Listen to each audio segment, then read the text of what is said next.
con respecto a, haciendo negocios en Estados Unidos. Sí, el tema de impuestos es complicado comparado con muchos otros países. Pero lo bueno es que hay un proceso claro y todos jugamos bajo las mismas reglas. No hay reglas diferentes para sus competidores, no hay reglas diferentes para otras industrias de negocio. Por lo general, las reglas son las mismas. Y eso nos trae a que el diferenciador al final del día es nuestro negocio y lo que nosotros hacemos con él. No es el marco regulatorio, no es con quién soy amigo. Entonces eso también nos abre muchas oportunidades.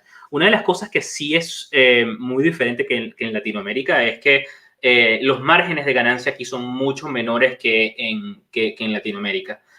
Y parte de eso va con que el marco regulatorio es consistente y la economía es estable. Y la economía es estable. Eso hace que la competencia se mantenga y que puedan sobrevivir con márgenes más bajos y prosperar. Pero también eso se da a que hay muchísima competencia, no importa el producto que vas a traer. Y eso es bueno y malo, porque bueno, un producto diferenciador se va a diferenciar y va a tener márgenes más altos que los hace mejor competidor en el mercado después. Pero también lo hace difícil para que el que viene buscando hacer negocios como lo hacía en Latinoamérica no va a funcionar porque ya ese mercado probablemente está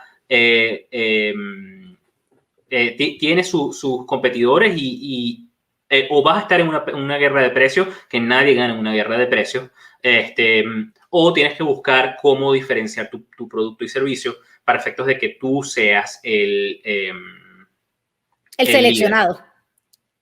El feliz seleccionado al final y compren tu producto.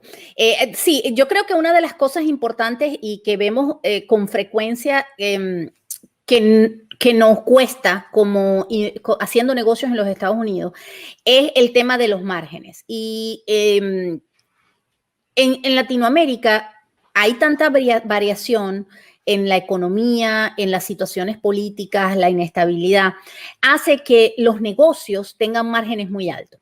Pero ¿qué pasa con los márgenes altos? También los errores se cubren más fácilmente. En Estados Unidos los márgenes son más bajos. Eso implica que los errores nos pueden costar básicamente la ganancia del año. O sea, no es tan fácil cubrir esos errores porque el margen es pequeño. Entonces, por eso insistimos mucho y lo hemos dicho en montones de programas y cada vez que podemos, es importante planear, es importante planificar, es importante que se sienten y piensen y adapten y entiendan cuál es la estructura de costos, porque un pequeño error, yo he visto errores tan sencillos como equivocarse en el tamaño del alquiler de la oficina o del almacén o lo que sea que van a hacer, y la carga es tan alta que no pueden lograr sacar cabeza. Entonces, hay que entender cómo es esa estructura. También una parte importante de esa estructura es el tema de personal, porque el costo de la mano de obra en Estados Unidos es mucho más alta que normalmente que en Latinoamérica. Entonces nos cuesta mucho entender también esa diferenciación y tenemos que tener mucho cuidado en cómo manejamos el tema de la mano de obra. Y mucha gente se queja de que le toca hacer muchas cosas, pero sí, efectivamente, no es fácil pretender, digamos, traer lo que tenías en Latinoamérica o en cualquier otro país a los Estados Unidos porque la estructura es totalmente diferente. Sí. Tenemos ahí una pregunta de William Adams que dice que tiene una LLC en Kentucky. Él es no residente americano y vende tratamientos naturales. Creo que están, sí, tratamientos naturales. Desde Kentucky, desde República Dominicana hacia Kentucky por telemarketing. Tendría que pagar sales tax, probablemente. No estoy exactamente seguro del producto que estás vendiendo, pero si es un producto físico que estás vendiendo hacia Kentucky y estás registrado en Kentucky, 99% chance de que vas a tener que pagarlo. Las reglas de sales tax son muy variantes por cada estado. Entonces, por ejemplo, hablando con... Sí, pero dice que no vende en Kentucky. O sea, está registrado en Kentucky, pero vende fuera de Kentucky. Bueno, hay que, igual, a cada estado que le vendes puede tener unas reglas diferentes y puedes tener que cumplir con esos otros estados. Entonces, sí, las reglas son bien variadas y es súper importante que planifiquen alrededor de tener, de tener eso claro de cómo, con qué tiene que estar cumpliendo. Y a veces uno dice que tengo que cumplir con los 50 estados. Wow, son 50 diferentes reportes. Sí, pero realmente eso es tan complicado, lo que muchas veces nos vemos trancados por lo que pareciera un montón de papeles que hay que hacer. Pero la realidad es que la mayoría de estos estados tienen un sistema en el cual se entra, se ponen los números, y esos números lo que hay que establecer es de un proceso de que tu proceso de venta venga a la información adecuada para poder hacer esos registros. Y sí hay un cumplimiento que hay que hacer y estar pendiente un poco, pero después del trabajo inicial de arrancar y configurarlo, es muy limitado, a menos que uno esté cambiando tipo de producto que está vendiendo y hay que tomarlo en cuenta. Iba a contar algo que me pasó ayer. Estaba hablando con unos amigos sobre una membresía de unas clases de hacer ejercicio, clases de grupo de hacer ejercicio. Y estábamos hablando sobre los diferentes precios en diferentes partes del país. Y una cosa que salió, que estábamos conversando y me di cuenta era que en Florida, número uno, es más económico la misma clase. Y eso tiene que ver con el otro sitio porque era un sitio de alto costo de vivir. Y la diferencia es sustancial, pero la otra diferencia era que sobre el servicio, que esto es un servicio de clases de ejercicio en grupo, en Florida no pagan impuestos sobre las ventas. En ese estado sí. Y entonces cosas así también, hasta servicios, cuando hablamos de productos, es porque los productos en todos los estados básicamente tienen impuestos sobre las ventas en el 99% de los casos. Con los servicios depende del tipo de servicio. Y ciertos servicios lo tienen, ciertos estados tienen sobre los servicios, ciertos estados tienen sobre algunos tipos de servicios. Y eso es temas de que hay que estar pendiente. Y como mencionábamos, no hay, uno puede tener responsabilidad en los 50 estados si estás haciendo ventas hacia los 50 estados, hacia cualquier estado. Entonces, depende de muchas circunstancias particulares del producto, cómo estás haciendo el trabajo y el volumen que estás vendiendo hacia ese otro estado. Sí, es importante, Jorge, que mencionemos que el sales tax, el impuesto a las ventas, no es un costo, porque mucha gente siente que es una diferencia que hay con Latinoamérica. En Latinoamérica, el impuesto, el IVA, que es lo que normalmente hay en Latinoamérica, se cobra, se paga y la diferencia se entera, por ende es un costo que tienes, ¿no? Aquí no, aquí el sales tax, el impuesto a las ventas, es un impuesto que solamente eres recolector.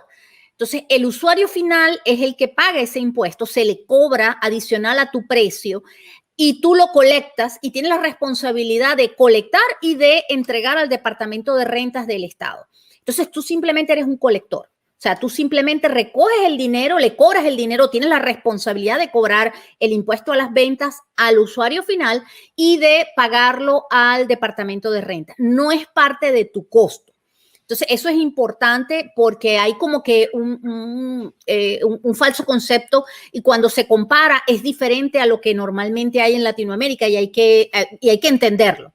¿Okay? Entonces, no es parte de tu costo, es un monto adicional que tú cobras y que tu única función es recolectarlo y enterarlo al Departamento de Renta del estado que corresponda. Entonces, yo creo que, Jorge, sobre lo que tú decías del impuesto a las ventas, lo importante aquí es que utilicen un sistema que les permita recolectar la información en forma adecuada para que no se les convierta en un dolor de cabeza el tener que reportar las responsabilidades que tengan que reportar. Eso incluye impuesto a las ventas.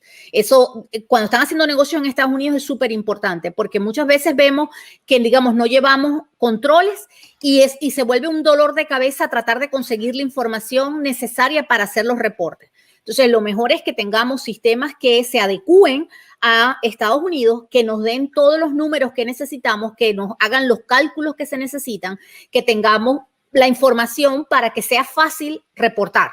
Eso es como que, por eso lo importante es un buen setup, que estén adecuadamente organizados y definen el proceso. Que el proceso esté adecuadamente identificado, porque nos va a ahorrar mucho retrabajo, porque es mucho más complicado ir para atrás y corregir. Y lo que no quieres es que después de que cuando tienes que empezar a reportar, uno tiene una fecha del 15 o 19 del mes que tienes que entregar ese reporte. Lo que no quieres es tener 15 días que estás estresado por sacar el reporte, por validarlo, etc. Quieres tener un proceso que tú confíes y el 2 del mes están cerradas las ventas del mes, validado que no haya nada que hacer en la nota de crédito, que las ventas estén cuadradas, y de ahí tú sacas tu reporte, que esto va para el estado de A, estado B, estado C, y estos son lo exento y lo no exento de reportar. Y tu sistema te saque tu reporte lo más simple posible y se hacen los reportes adecuados. Lo que sí es importante con eso es contar con un profesional que pueda tener los diferentes aspectos, entender los diferentes aspectos de los diferentes estados. Olvídense que alguien se va a saber de memoria todas las diferentes condiciones de impuestos, porque son infinitas y todos los estados pueden ser un poquito diferentes. Entonces es súper importante que cuente con unos profesionales que tengan la experiencia de saber cómo buscar la información, tener el acceso a la información adecuada, en el momento adecuado, cuando surge la necesidad o el tema, y que también tengan usted como empresario trabaje con los contadores de forma proactiva para entender de que estoy cambiando la línea de producto, estoy cambiando cómo entrego el producto o estoy haciendo ventas a un estado nuevo. Todo eso de una vez lo estén tomando en cuenta para efectos de que no tengan sorpresas en el momento de reportar, porque corregir para atrás es mucho más costoso que corregir para adelante. Incluso tan costoso que, como mencionábamos, el impuesto no es un costo normalmente cuando tú lo haces bien, pero si te agarran para atrás y te dicen, no, esto tenías que haber cobrado el impuesto y no lo cobraste, te toca enterarlo y ahora sí es de tu bolsillo. Porque nunca se lo cobraste al cliente. Entonces, súper importante que seamos proactivos con eso, porque es mucho más económico contratar con el personal adecuado, con los profesionales adecuados en el estado, y con los sistemas adecuados, porque a veces sentimos que es un gasto de dinero, pero es realmente una inversión porque es mucho más costoso luego si no tenemos los controles adecuados y no tenemos el sistema adecuado que nos permita tener los números como son. Así que, bueno, Jorge, hemos llegado ya al final, estamos ya en los últimos minutos. ¿Algún mensaje final que quieras dar? No, hemos cubierto todo por hoy. Bueno, amigos, muchísimas gracias por tomarse ese cafecito mañanero con nosotros.